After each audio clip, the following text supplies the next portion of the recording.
Hello दोस्तों, जय हिंद। चलिए, ब्रिलियंट सक्सेस क्लासेस में आपका स्वागत है। चलिए, जो मैथ एसएससी जीडी का मैथ का महासंग्राम जो चल रहा है, उसका मैथ का क्वेश्चन हम आज आपको बताने आए हैं। तो इसमें एसएससी जीडी में जितने भी महत्वपूर्ण प्रश्न होंगे, जो कि अभी एसएससी जीडी का एग्ज़ाम कुछ ही दिनों में होने वाला है, तो उसमें जितना ही उसमें आने वाला क्वेश्चन मैथ का होगा, उसको हम अपने हिसाब से लाए हैं कि मैथ का क्वेश्चन सेम टू सेम फंस जाए। तो दोस्तों, मैथ का क्वेश्चन देखिए क्या है।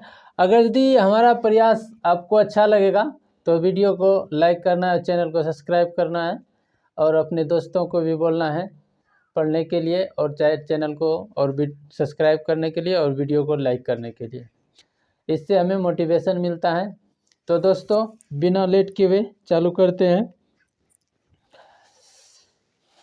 देखिए, पहला क्वेश्चन है कि मुझे 70 रुपया पर 70 पैसा लाभ प्राप्त होता है, तो मेरा लाभ प्रतिशत क्या होगा। तो इस तरह के क्वेश्चन को हल करने के लिए क्या करेंगे। मेरे पास मुझे 70 रुपया पर 70 पैसा लाभ होता है, तो आप लोग जानबे करते हैं कि जो लाभ होता है, लाभ प्रतिशत बराबर जितना लाभ होता है बटे टोटल मूल। टोटल 70 रुपया है, इसको 100 से गुना करेंगे, ये पैसा बन जाएगा। इधर 100 से गुना करेंगे, ये प्रतिशत बन जाएगा।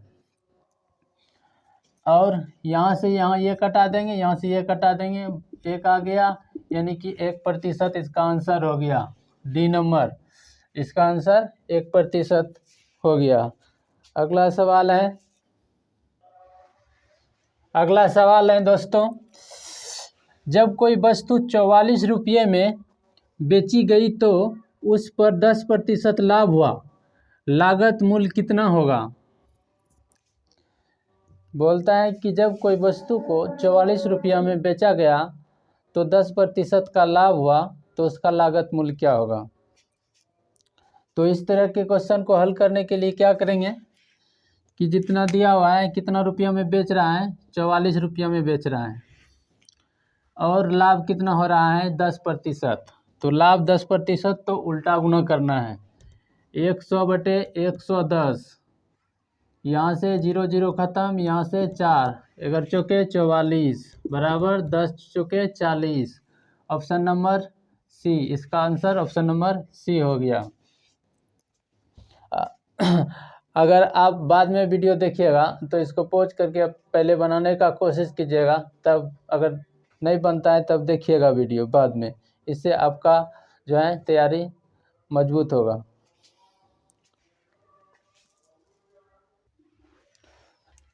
तो दोस्तों, अगला सवाल है।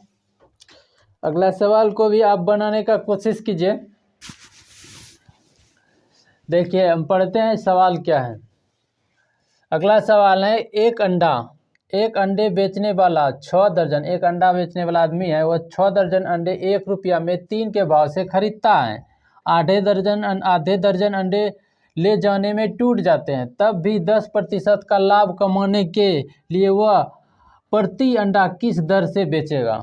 एक समझा देते हैं हम क्वेश्चन कि एक अंडा बेचने वाला आदमी है, व्यापारी है, 6 दर्जन अंडा खरीदता है। जो खरीदता है 6 दर्जन अंडा 1 रुपया में 3 अंडा के भाव के दर से खरीदता है, और ले जाने में आधा दर्जन अंडा टूट जाता है। तो 10% लाभ कमाने के लिए वो प्रति अंडे को कैसे बेचेगा, किस भाव से बेचेगा। तो दोस्तों, इस तरह के सवाल को हल करने के लिए क्या करेंगे। इस तरह सवाल को हल करने के लिए पहले देखिए, अंडा कितना हम खरीद रहे हैं, 6 दर्जन, एक दर्जन में 12 बरछा के 72 अंडा हुआ। 72 अंडा हुआ, तो 72 अंडा पे हम कितना रुपया खर्च किए, 3 अंडा पे 1 रुपया खर्च किए। तो 72 में 3 से भाग देंगे, 3 दूना 6, 4 तिया 12, कुल हम 24 रुपया खर्च किए हैं। कितना खर्च किए हैं? 24 रुपया। अब 6 तो अंडा टूट गया, 72 में 6 घटा देंगे 66 आ जाएगा। 66 अंडा अब मेरे पास बचा है, बचा हुआ अंडा, बचा अंडा 66 है। अब इस अंडे को किस दर से बेचेगा कि एक अंडा पे 10% का लाभ होगा। तो इसको क्या करेंगे कि मेरे पास अंडा 66 बचा है, रुपया है 24। जब 24 को 66 से भाग देंगे तो एक अंडा का क्या निकलेगा? दाम निकलेगा। एक अंडा का दाम निकलेगा। तो हमको 10% लाभ चाहिए, तो 110/100 कर देंगे। 0 0 खटे, अगर चाक 66, 6 चौके 24, कितना आया? 4/10। 4/10 किस में आया? रुपया में आया। 4/10 किस में आया? रुपया में आया। ऑप्शन किस में है? पैसा में। तो इसको कन्वर्ट करना है पैसे में।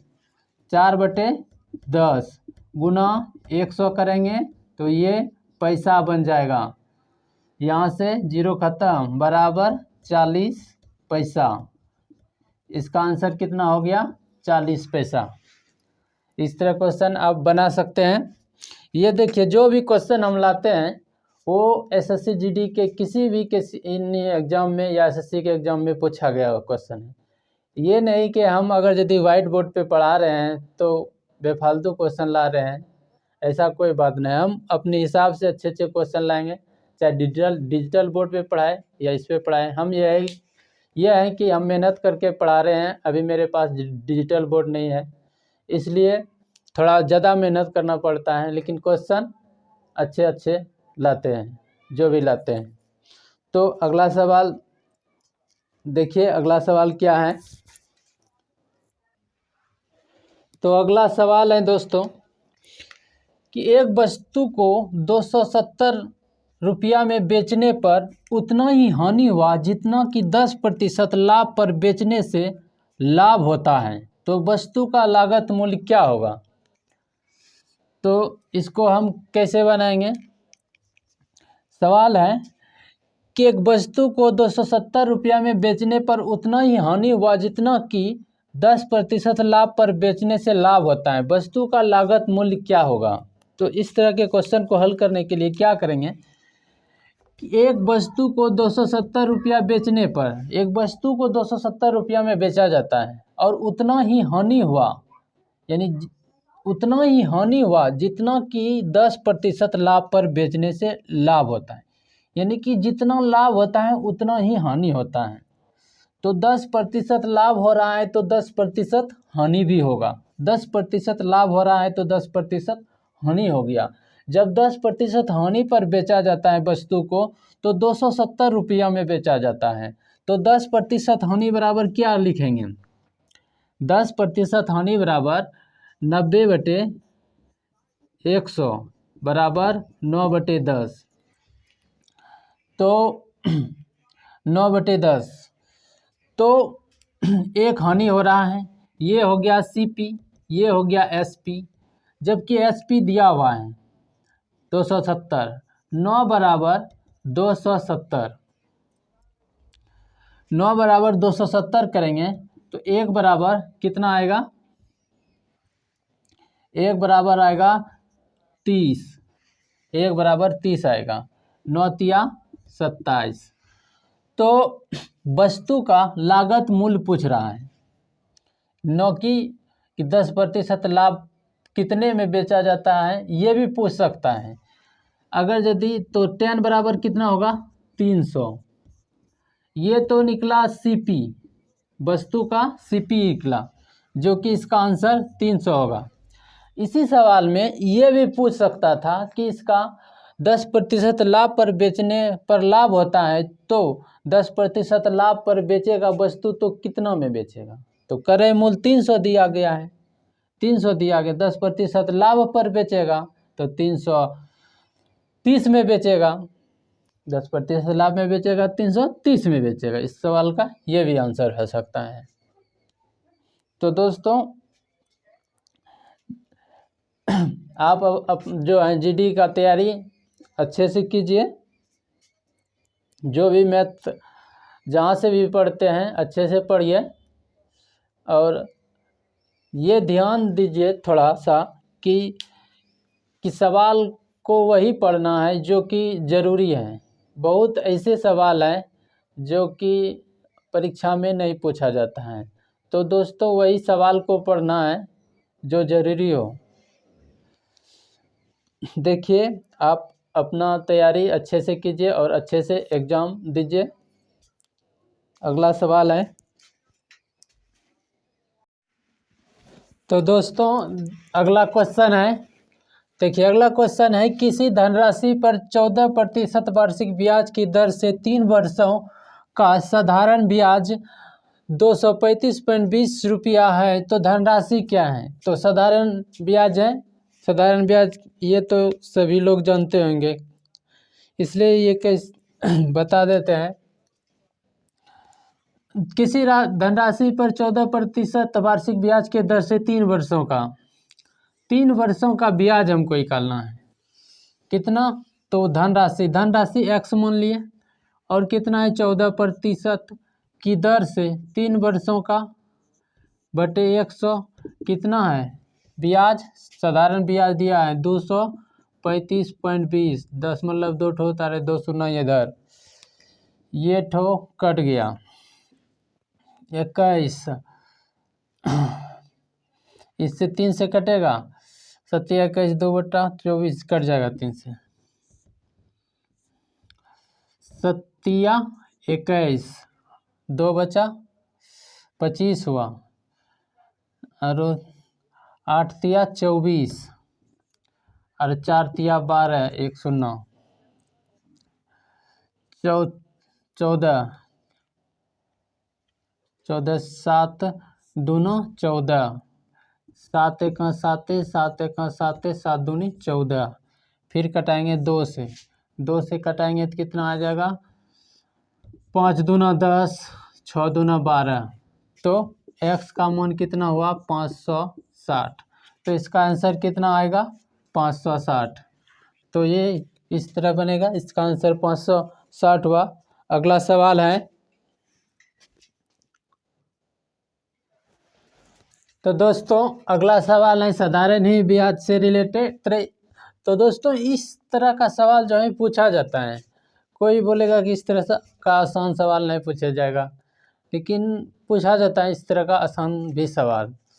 तो इस सवाल को बार बार देखना चाहिए कभी कभी, नहीं तो इसमें भी कभी मिस्टेक हो जाता है। दोस्तों देखिए क्या है, किसी राशि को 10% साधारण ब्याज की दर से दुगुना हो जाने में समय लगेगा, कितना समय लगेगा? तो कितना समय लगेगा आप सब बनाइए, 30 सेकेंड आप लोगों को समय दिया जाएगा, इसका आंसर कितना होगा?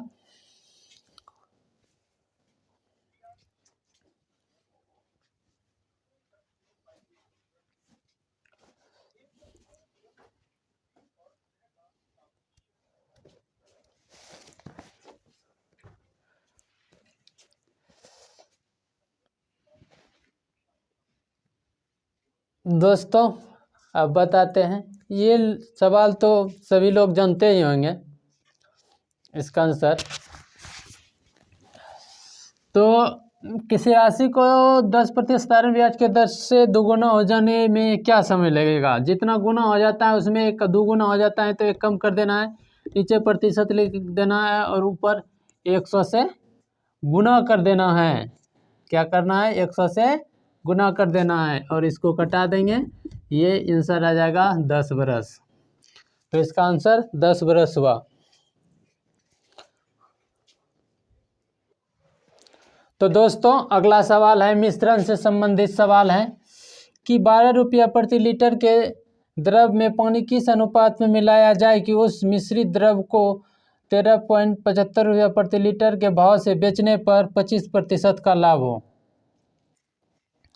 तो इस सवाल को आप हल कीजिए, आपको 30 सेकंड समय दिया जाएगा। इसी तरह अगर यदि समय नहीं भी दिया जाएगा तो आप रोक के बना सकते हैं। चलिए, तो इस सवाल को हम बनाते हैं अभी फ़िलहाल। तो इसको कैसे बनाएंगे?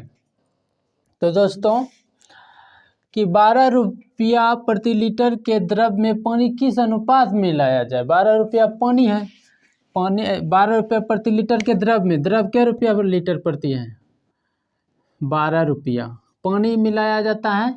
तो पानी जो मिलाते हैं तो उसमें पैसा लगता है नहीं, तो वो हो गया 0 रुपया।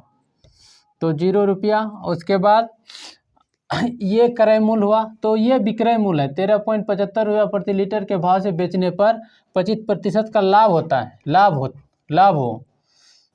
हो तो मिश्रण में द्रव किस अनुपात में मिलाया जाए, तो इसको भी हम क्रय मूल्य बनाएंगे। तो 13.75 ये विक्रय मूल्य है, लाभ है कितना 25%, 5/4/5, इसको 4/5, 25 चौका 25 पंचे 125। यहाँ से 2 शून्य उड़ाएंगे, यहाँ डबल 0 आएगा, ये 5 से कटाएंगे, 5 दूनी 10, 7 5 35, 5 25, 25 चौके 100, अब 25 8 3 8 3 11, 8 3 11, यहाँ से ये ख़त्म हो गया। ये हो गया 11 रुपया प्रति लीटर के भाव से वो खरीदता है, कि मिश्रित द्रव को इतना बेचता है। तो ये वो क्रय मूल्य है निकला मिश्रित द्रव का। तो इसको क्या यहाँ कहाँ रखेंगे, यहाँ रखेंगे बीच में। इसको इस ऐसे करना है, इसको ऐसे करना है, इस 0 में, इसको 0 में 11 में 0 घटाएंगे तो 11 आएगा। अब 12 में 11, देखिए 11 में 0 घटाए, इस संख्या में एक बार इसको घटाएं, इस संख्या में एक बार इसको घटाएं, अब इस संख्या में इसको एक बार घटाएंगे तो यहाँ 1 आएगा। तो अनुपात, यही अनुपात हो गया 11:1। तो इसका आंसर कितना हो गया 11:1।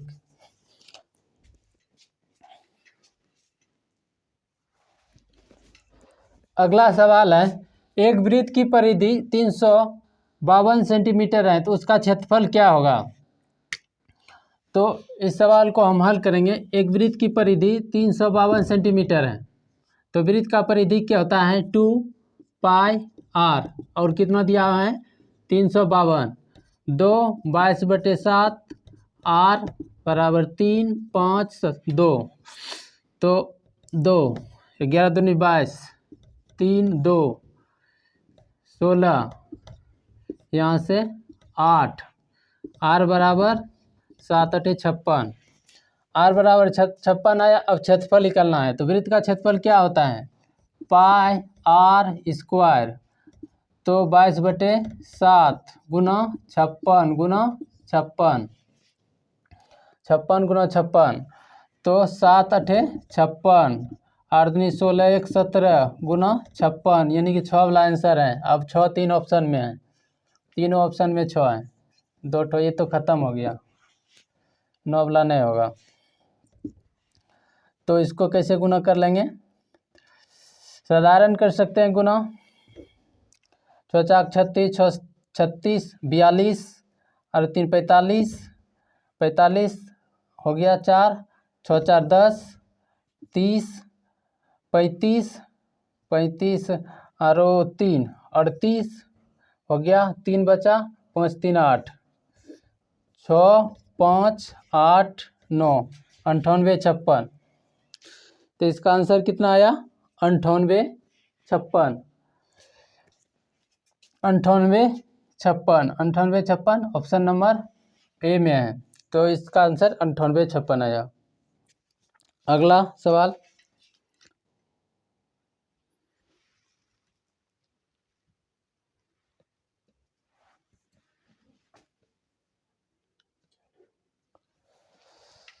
अगला सवाल है दोस्तों, देखिए अगला सवाल इस तरह है, यदि किसी त्रिभुज जिसका आधार Q है का क्षेत्रफल एक वर्ग के क्षेत्रफल के बराबर है। एक त्रिभुज का आधार Q है, उसका क्षेत्रफल वर्ग के क्षेत्रफल के बराबर है, जिसकी भुजा Q है, यानी कि वर्ग की भुजा भी Q है।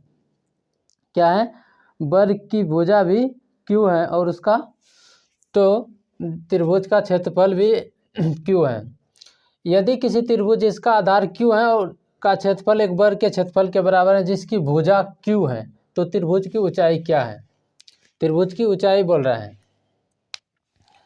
यदि किसी त्रिभुज का आधार Q है का क्षेत्रफल एक वर्ग के क्षेत्रफल के बराबर है, तो जिसका भुजा Q है, यानी कि वर्ग का भी भुजा Q है, आधार त्रिभुज का आधार भी Q है, तो त्रिभुज का क्षेत्रफल क्या होता है, हाफ गुना आधार कितना है Q, ऊंचाई नहीं जानते तो h लिख देंगे, वर्ग की भुजा कितना है Q, तो इस Q स्क्वायर हो गया, तो यहाँ से कटाएंगे Q और Q कट गया, h बराबर कितना आ गया 2Q, आंसर कितना आ गया 2Q, इसका आंसर 2Q हो गया।